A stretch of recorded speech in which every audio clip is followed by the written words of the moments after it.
Over a period of years, starting during the 2020 election cycle, the People's Republic of China carried out what is believed to be the largest compromise of election data in history, resulting in China's illicit acquisition of 220 million U.S. voter files. President Donald Trump called out foreign adversaries who rigged our elections. He primarily, however, focused on China.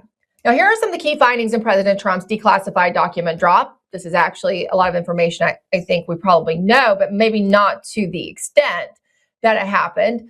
First, Chinese adversaries breached U.S. voter rolls and stole the identities of 220 million registered voters. Second, U.S. intelligence officials covered up the Chinese breach from January 2020 until June 2026, so full 6 years.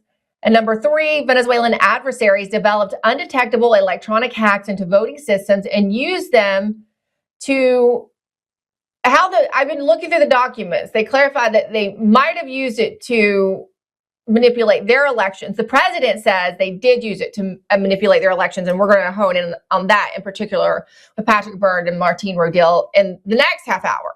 But of course, the list goes on and on. I mean, this was just scratching the surface at what we know they have.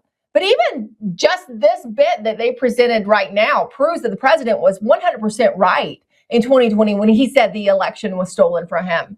To help us understand more about what we've learned thus far and what we expect to see in the future, such as in the Georgia 2020 election, we're now joined by the founder of VoterGA.org, Garland Favorito, and former Trump campaign spokeswoman Liz Harrington. You can follow her at RealLizUSA, at RealLizUSA on X.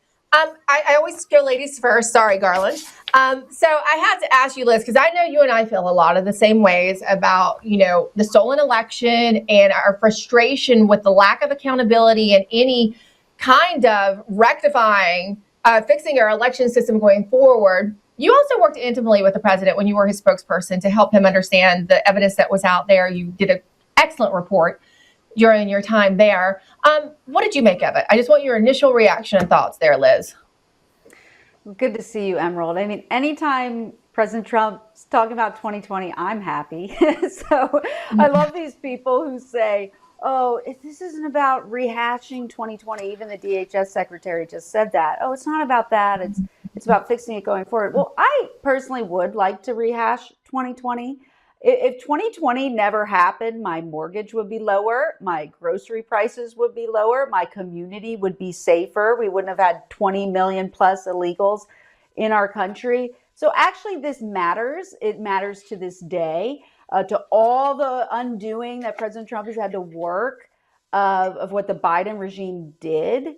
It matters. And so the accountability is key. But my overall view of this is a great opening salvo to tie in just totally what the deep state has done, framing President Trump for this very thing that actually happened in 2020. So in 2016, they invented the Russia hoax. And then when the China interference actually happened in 2020, they covered it up from the American people, but they personally covered it up from him.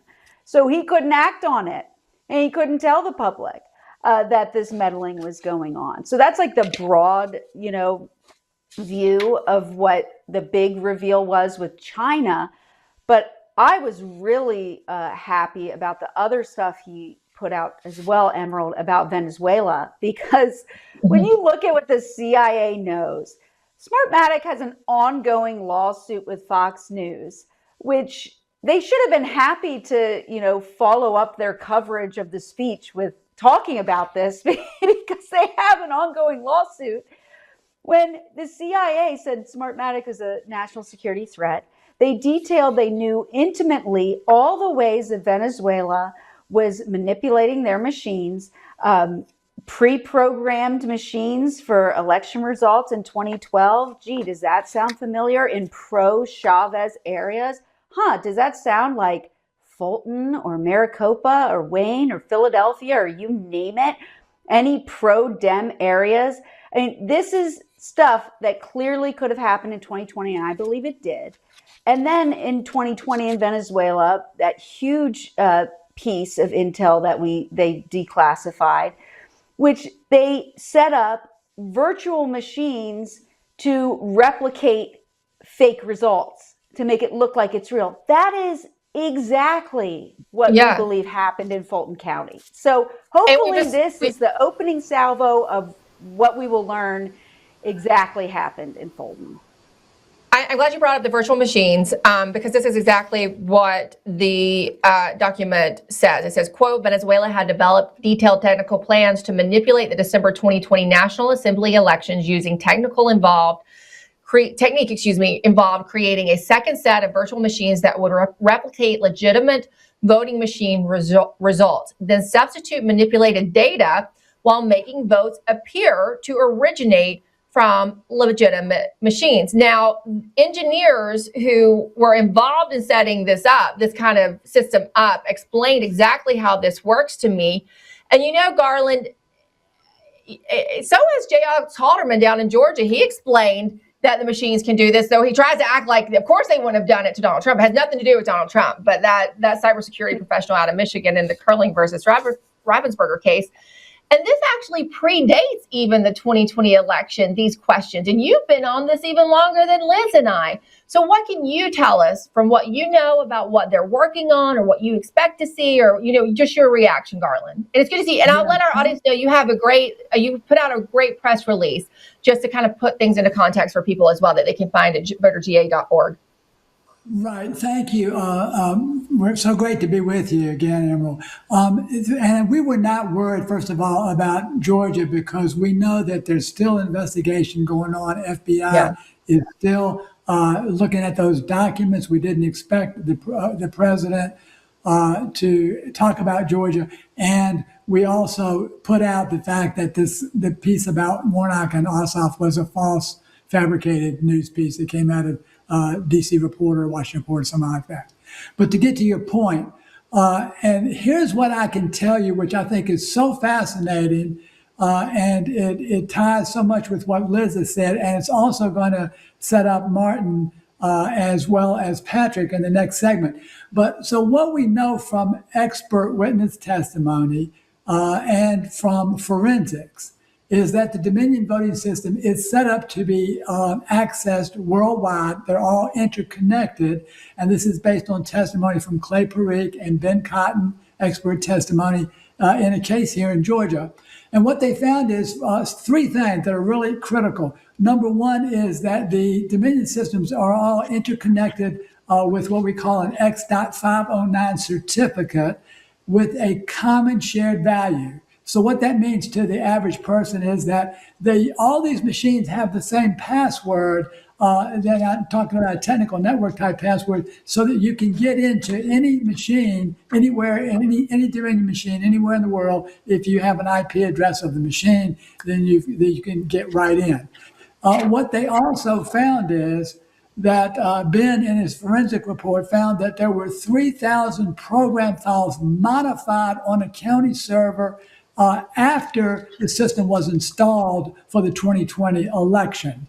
That's absolutely chilling. But on top of that, he found that there was a compiler installed on the server. And a compiler, for those folks who don't know what that is, it allows a programmer to issue instructions to the computer, and it creates what we call object code, and then you can deploy that as a programmer throughout all the components in the entire county. And that's something that even Dr. Halderman didn't get into. But that, to me, is the key and most suppressed piece of evidence that no one is talking about that much, but that shows and proves exactly what Martine and Patrick Byrne have been saying all along, as well as what Liz is talking about here today.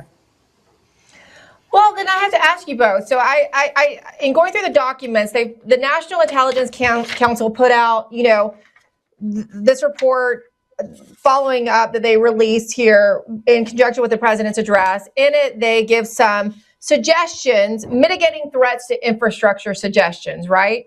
And one of the suggestions is physical security and cyber hygiene. And it says basic security measures, replacing obsolete equipment, strengthening password policy. You just outlined what the password policy previously has been. It's basically no policy, right? It's like having password as your password. And audit processes and implementing network segmentation might prevent less sophisticated adversaries from disrupting election processes, but probably be insufficient to deter the most advanced and determined nation state actors. So it sounds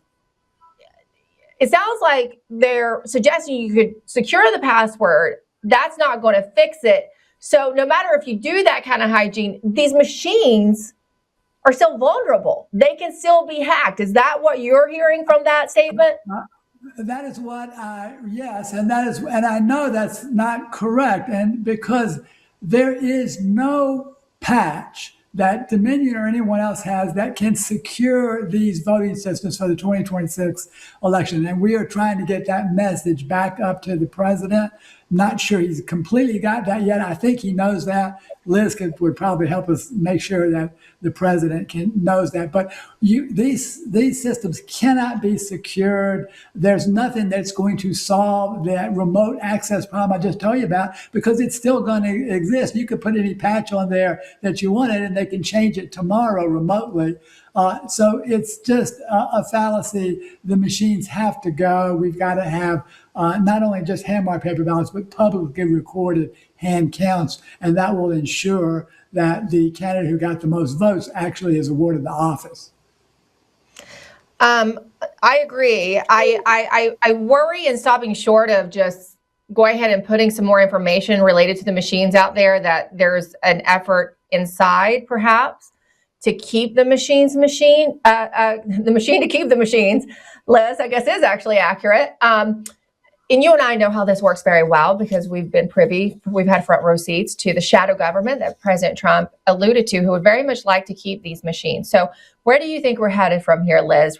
I'm told Mark Wayne Mullen is going to put out information on a daily basis, and they want the public to be able to consume it, and that public sentiment trends towards getting rid of these. But I've heard those kind of excuses before. What do you think is going to happen, Liz?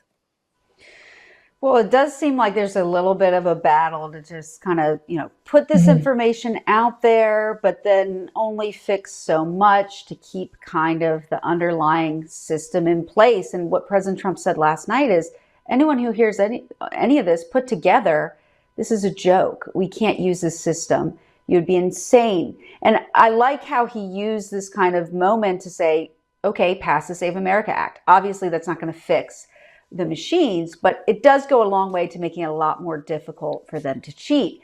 And when it comes to the machines, and what the DHS secretary said earlier today, he said, okay, it's not a fact. It is a fact. It's not up for debate. It's no question that our adversaries made these parts in these machines. They can get into them. It's not up for debate, right? So, okay, if our adversaries can do it, this is literally what they were designed to do, these machines, they can be changed, then so can our, what do they call themselves? The shadow government. The same people that set up President Trump said, no, we will stop it from him winning in 2016. The same people said, oh, I'm running a shadow government, so he doesn't know what's going on, the real election meddling in 2020. Oh, we trust them, the same people who knew what this technology was capable of and deployed in Venezuela to rig elections there. We know it's being used. So no patch is going to fix that. I think in a way also, it's kind of a distraction to say, oh, all these illegals are on the rolls. Yes, they are. But the whole system is the problem. It's not even just that they're non-citizens on the rolls that are being used as phantom voters. It's the fact that they're all being used as phantom voters, that they're pre-programmed results, that the election is a fabrication. And that's where I am too. That's where the I am problem. too. So we got to get rid of the machines. You know, the famous line when he did the Muslim ban, we got to ban them so we can figure out what the hell is going on. We need to ban the machines so we can figure out how to make them secure, because this isn't cutting it. It's not cutting it. Well, we're all three like-minded people. We all agree. It was odd to see, and I'm going to get into this in the next segment too. John Solomon, who was, being lauded as the hero for these declassifications, come out and tell the press, well, there's no proof that there was any vote flipping. I'm going to get into that in a minute. We're out of time on this one, but thank you both. I'll also remind people that today is the deadline, right, for the FBI investigation down in Georgia. There was a July 17th deadline. That's today. So hopefully you all can come back and we'll know a little bit more as it relates to Georgia next week. Hope you all have a great weekend. Thanks. Thank you. Lord willing. Thanks, Emerald.